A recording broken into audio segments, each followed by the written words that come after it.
everybody, this is Spencer with my navigator. We are going to be showing you how to edit your font on Weebly. So step 1, please open your Weebly. After your Weebly has been opened, you want to go to edit site. So we're on the home page right now, and we're going to go click on the website and edit site.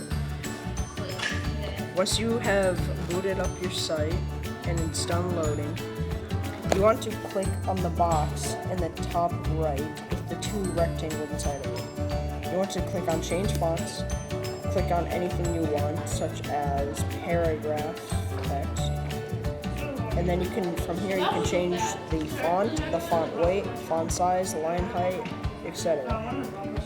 And you can also reset it from here. Goodbye.